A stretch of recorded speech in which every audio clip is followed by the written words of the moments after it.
month theme is weird. Philip specifically asked me to say that a lot sharing is caring. So use those hashtags, go wild, use social media. And now I'm happy to share with you this month artwork. So we are always in cooperation with a different artist every month with abstract, but it's weird, so it's a weird topic. And now I'm happy to introduce to you Lennard. I would now hand over.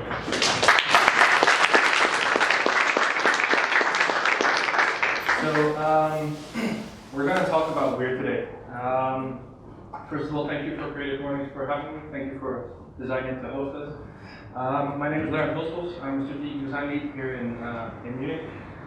If I talk a little fast, please just raise your hand because I'm a little nervous and I talk fast. If you think, well, it's a little weird that you're not wearing shoes, it's actually not true. Not wearing shoes is very liberating, so I invite all of you actually to also take off your shoes. What we're going to be talking about today is a small intro where I'll be showing you a small clip. And after that, we'll talk about the world today, the world tomorrow, and then so what. And essentially, the real topic I want to talk about is the contradiction of creativity and change and the way we organize. And before I really go into that, I'm warning you, I'm going to talk about some fairly large topics really quickly. Chuck some numbers onto you. Don't try to remember them, there's a lot of them. But the point is really to illustrate certain elements. Firstly, the video. This is just from Holy Motors. I don't know if anyone knows this still. It's about 2.5 minutes, but I think it illustrates something very interesting, which I will explain afterwards.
So what you just watched was pretty weird.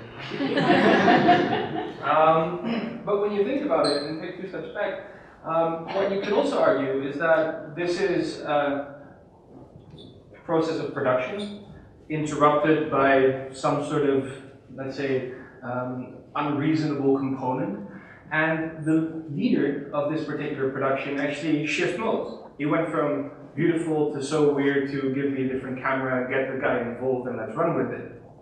Now, this is interesting for the later topic, but first I'm gonna, as I mentioned, chuck a couple of larger topics that I personally find are pretty weird on you. Stock exchange, or also known as Russian roulette with people's livelihoods. In about 2 minutes, an entire company worth several billion euros can be rendered utterly worthless, just by the whim of some large investor, who actually then, at that point, relegates employment for many thousands into the realm of history. When we're talking about that modern money, I don't know if you're familiar with the term fiat currency, but fiat currency essentially is defined as any money declared by a government to be legal tender. Also, intrinsically valueless money, useless money, because of government decree. What that essentially means is that you can print as much as you want, which we've been doing. Since 2008, we've increased the total money supply with over 500%. The question there becomes, who's going to pay that back? Because it's loaned money. That's us. So you wake up to that. Marriage. Two people love each other. Two people want to share their lives together. But for some reason need a church or state to tell them it's okay. I don't really know. On that topic, psychotropic medicine. A lot of people today, unfortunately, are not so happy with the world. Looking at the fact that actually 20% of the worldwide population by now is, developed country, is actually on psychotropic drugs, either antidepressants, uppers, downers, whatever it is you want. In Sweden alone, in the period between 1980 and 2009, 1,000% increase in the use of psychotropic drugs has been noted, which is quite interesting. Also notable, the fact that women, actually 25% of US women, for instance, use antidepressants, which is insane. When we're talking about candy, what about candy? Candy essentially is slaughterhouse wastage, the end of the visible cycle of animal agriculture, which means that it contributes to the 24% of global CO2 emissions that are being exposed through animal agriculture, which is actually 10% more than global transportation, which is pretty weird. Have you ever heard of official government decree saying, hey, give us all your meat and we'll chuck that into what they did in Germany here, right? You could bring your old car, they would essentially wreck it and you could buy a new one and the government gave you money. Seems unparalleled in my opinion. Another thing, Semco, and its founder, or actually ex-CEO, Ricardo Zemmer. You might have never heard of this company, but it's a 212 million euro company that employs about 3,000 people. It makes industrial mixing equipment in a factory that used to make pumps. It manages properties and airports, and it's one of the leading environmental consultancies in the world. It is, however, also a company without job titles, organizational chart, headquarters. You can actually set your own salary. You hire your own managers. And they've had a sustained economic growth of an average of 24% since 1980, and actually 40% annual growth since 1994. But we need hierarchy, right? A little strange. We'll come back to this later. And that's actually where it starts. A lot of times I hear from people, yeah, but Len, this is just the way it is. Is it? Is anything ever just is? Or do things become? Not 500 years ago, the Earth was the center of the universe. In Germany, 101 years ago, women were not allowed to vote. Nothing is the way it is. It is because we accept it. Now, what about today? And the weirdness in which we organize. Most of you will work in the creative industry or will be related somehow to the creative industry. You've been in a meeting where this was said, right? And you're like, okay, that's great. Like creativity, you know, we all have it, right? At the end of the day, everyone has a particular creative component in their body, or in their mind or soul, however you want to put that. However, that doesn't mean that everyone has a skill for applied creativity. Not everyone is a great violinist. Not everyone is a great painter. In the same way that not everyone is a designer. Although, obviously, most of our clients seem to disagree. And when you step back from organizations that say, we want to enable creativity, what you see is this. Now, I don't know about you, but I don't necessarily feel that there's a lot of space for creative expression in an environment like this, or in a structure like this, because creativity cannot be contained within 4 walls, or a title, or a seniority. And what is this glorification of creativity? What does it mean, really? Right? I mean, are all of a sudden all of us supposed to be focusing only on creativity? I don't know. I mean, yes, there ought to be a creative component in your life, I would argue. And whether that's professional or amateur or something you just want to do, it doesn't really matter. But anyway, that's a side step. Because of this sort of facilitating of creativity, people talk about adaptive leadership. Now, that's a good start, right? Like, you know, changing your leadership styles for different needs, different people, different situations. And also designing business, or even design as a strategy. But now, what is design? Because yes, it's creativity, but is it the same, or is it interchangeable? Is it a particular focus of creativity? Well, according to the definition, design is an intentional solution to a problem within set constraints. Now think about that. Because you can't, like, if you make a painting, you're making a painting. You're doing that because you feel that that's what you need to be doing.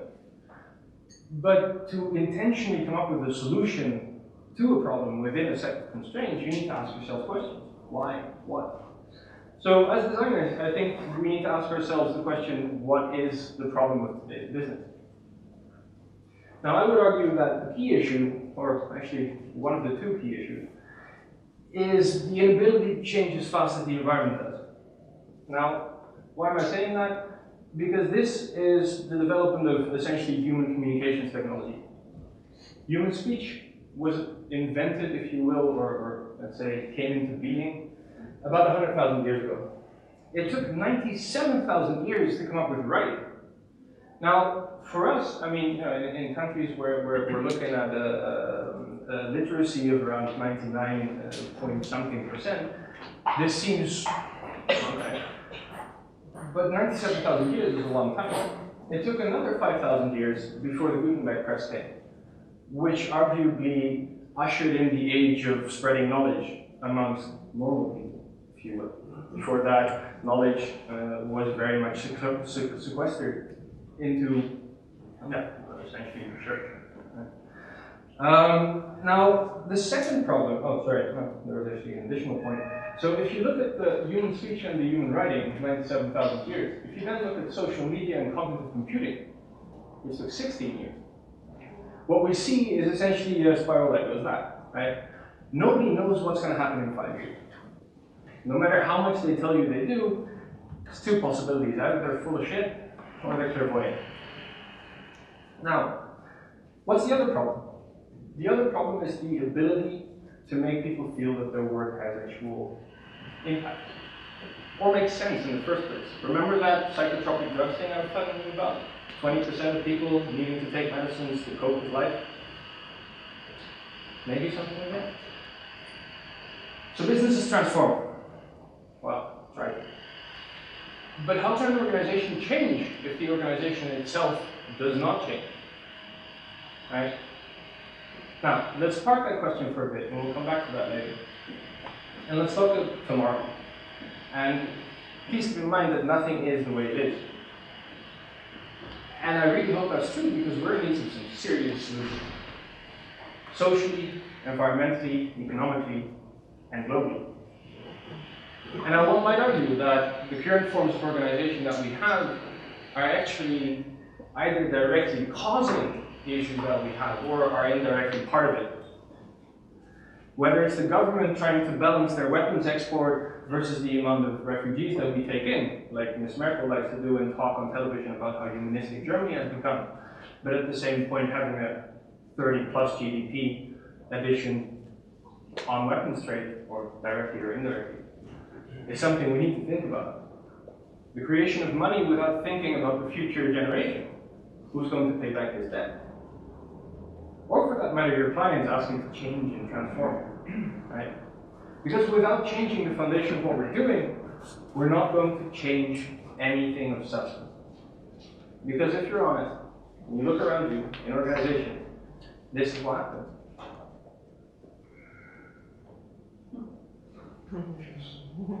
That's true. I mean, it's true for individually, all of us as well, to a certain extent in any case. So now what? At the end of the day, it's up to all of us. You have to ask critical questions, no matter who's in front of you. At Designer, we've got a motto which is essentially fight everything with everyone, just don't be an asshole. Which means that if you're an intern, you can challenge the local MD or the global CEO. It's fine. Because if you do so respectfully, with proper argumentation, you can have a conversation. Question the validity of your work. If you're being asked to do a certain thing, does it make sense? Is it really going to help the business? Is it going to help you people in the organization? And if it doesn't, propose alternatives. Both internally as well as with clients and other external stakeholders. By suggesting to not only redesign the customer experience, which is obviously something that all of us are being confronted with at least once a week, but also the entire organization and its processes. And don't worry, they will think you're weird. But when they do, tell them, keep in mind that organizations are nothing but people coming together to do something. And at that point, remind your clients, your colleagues, anyone who wants to listen to you, your friends, your family, that all people have talent and ambition and value, intention. And it's the combination of those things, together with the interaction that people have amongst each other, that will create success for any kind of organization. Remember this Semco thing? So let's work with the critiques here, right? No structure, no organization, you set your own salary. People will take advantage of that, right? Because people are evil. People are want to compete with each other. Well, first of all, if you start things like this, you need to change the way an organization actually interacts with the people in the organization. So what they did is they made all the company's financial information publicly available to everyone. So in 1980, they started by putting a computer in the lunchroom where you can actually check everyone's salary. Now, you're like, well, but that's not cool. Well, maybe it is. If you're worth it, it should be fine, right? Next to that, I mean, union members not long ago actually argued, hey, our pay rise is too high because we're harming the profitability of the company.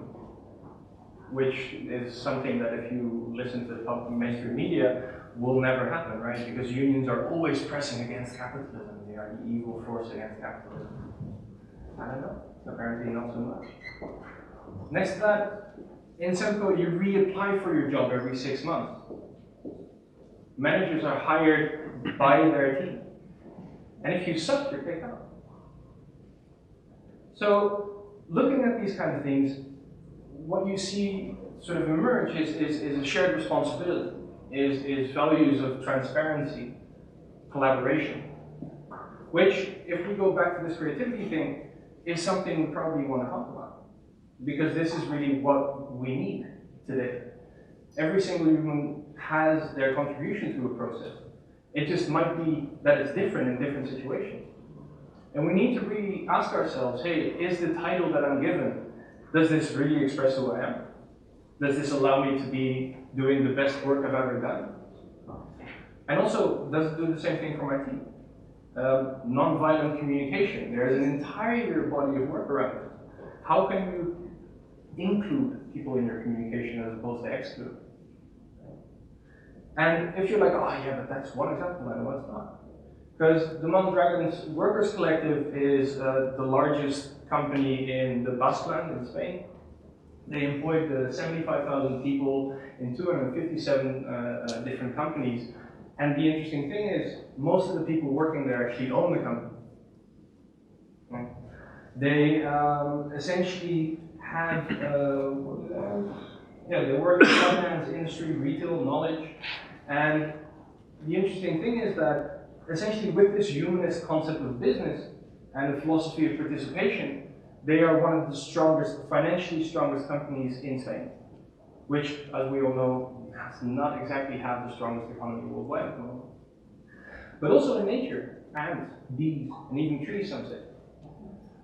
Bees, honeybees in particular, have a very particular mode of communication, where essentially different kind of chemicals or pheromones are being spread throughout the hive to make sure that everybody knows what's actually going on at that point in time. Is the queen in residence?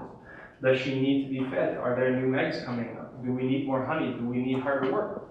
This is a centralized communication on essentially a platform which one might argue is an intranet, right?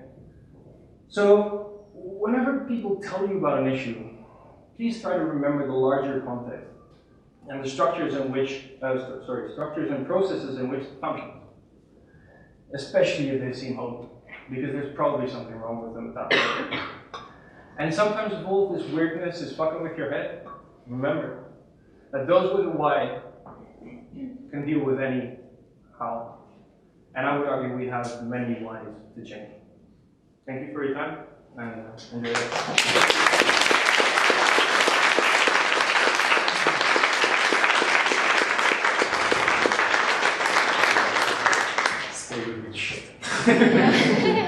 Anyone is having questions or comments, something they would like to share? I was just wondering, the example of the company Semco, is that the holacracy model, or is it a different one? No, so I mean, holacracy is a similar kind of model. Actually, the term holacracy was not invented when they started doing this in Semco. I think it's called, or what people refer to it is as a radical democratization of business. Holacracy plays with those components, but it's a lot more structured and theoretic. Essentially what they did at Semco is like, okay, so we look at the world, and this is particularly Ricardo Semler's work. They looked at it and said, well, but it's really strange, right? So you work until you're 65, 70, whatever. And then essentially you have 10 years to climb mountains. And this was actually like by himself, because he was diagnosed with cancer and realized that shit, what am I going to do for the rest of my life? Because if I'm going to die in half a year, which is what they told him, then there's so many things on my bucket list. And so essentially this personal experience for him kind of changed the way that he saw how this company should be run. And next to that, I mean, there's many different interesting examples about this company. I mean, they open up 2 board seats for anyone who wants to join. So every board meeting that they have, they would literally just have 2 empty seats, and if the cleaning lady wanted to come, she was more than welcome. And there have actually been instances where the cleaning lady came to vote on board matters. And the interesting thing that's created in doing so is that you create a transparent and very, let's say, collaborative environment because of the fact that everybody understands that they are part of the potential success of this platform, right? So yeah, that's quite interesting. Does that answer it? Yeah. No? They look very happy. No, they look shoeless, this is okay. I don't know if it's okay, but if it would be possible, it would be interesting to compare, your daily life. So how is design it as an organization in comparison to the example? Sure. Because it's your daily reality, and the other one is the story that you read about, just to see what's hindering. As they say, the struggle is weird, right? So I think at the end of the day, design is a place that one allows, well, a guy like me, I'm not the easiest employee in the world, as you might have guessed by now. At the same time, I'm like, in my personal instance, I'm given a lot of space. The fact that I'm standing here talking about all of this is one example of that. But also the motto I mentioned, right? Fight everything with everyone, don't be an asshole. This is something that's really inherent in the culture. I actually came to design it in 2007, as a tiny little intern. Was at the end of my internship given an actual project management role with the client and et cetera, et cetera. So the opportunity to take responsibility and ownership of things is something that's very much stimulating, which I personally think is a very healthy model. Because at the end of the day, if you don't give people the idea that they have an impact and that you can contribute to something as a team, nothing's going to change. Right? I have this discussion with some of my team members as well. We have obviously also like very junior people, et cetera, and I tend to be slightly more autonomous in my projects with regards to, okay guys, this is the body of research, this is more or less the strategic framework I'm looking at, let's talk tomorrow and tell me what you're going to do. So there's a lot of openness in terms of the structure, I would say. Obviously we have a platform with a process which is very well proven and well known, but within that I think we're also making an effort to say, okay, actually this process is not what leads it, but it's what facilitates it. And I think this is a shift which is very interesting. Does that answer your question? Yes, so this is something that could be applied at the wide scale. I genuinely do so. If you look at the success of the Mondragon Workers Collective as well as Semco, it's almost undeniable. And I mean, for me, the confusion around the idea that we're all super competitive essentially comes from the idea that, you know, the survival of the fittest, which is not the survival of the strong. It's the survival of the most adaptive. And then going back to the structure that I showed you, that's not very flexible. And if you look at the development technology, you can't do it the same way. And we need to open up. And I mean, most of us, like, you know, sort of Gen Y, millennial, however you want to put that, we want a purpose. The debt situation that I mentioned, the environmental situation that I mentioned, this shit needs to be solved somehow. And it's not going to be solved in the current paradigm that we operate in. So it's really up to us to essentially demand this kind of autonomy and responsibility in our processes and organizations, I feel.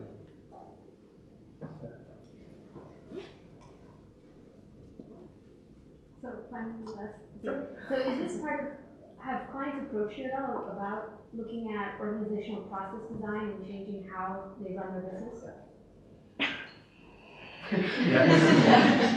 Confidentiality. No, of course. At the end of the day, I think I'm not alone in this, right? I mean, I think most of us will maybe not agree with all of this, but will feel certain resonance on certain levels with some of the messages.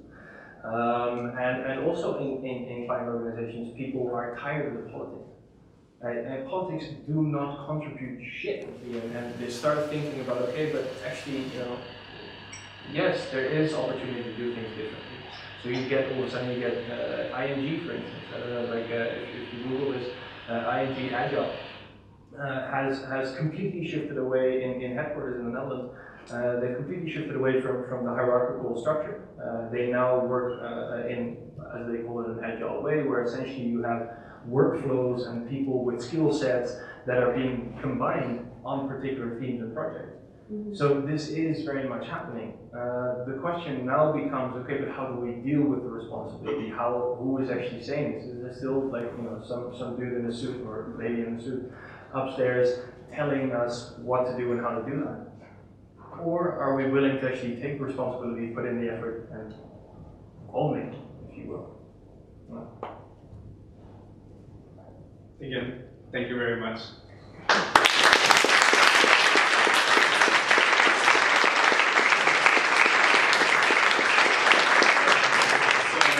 Have a lovely morning, have a great weekend, and the next Creative Morning is going to be the 29th of September at a startup called Tado. So you can find us on Facebook. So thank you guys. Thank you.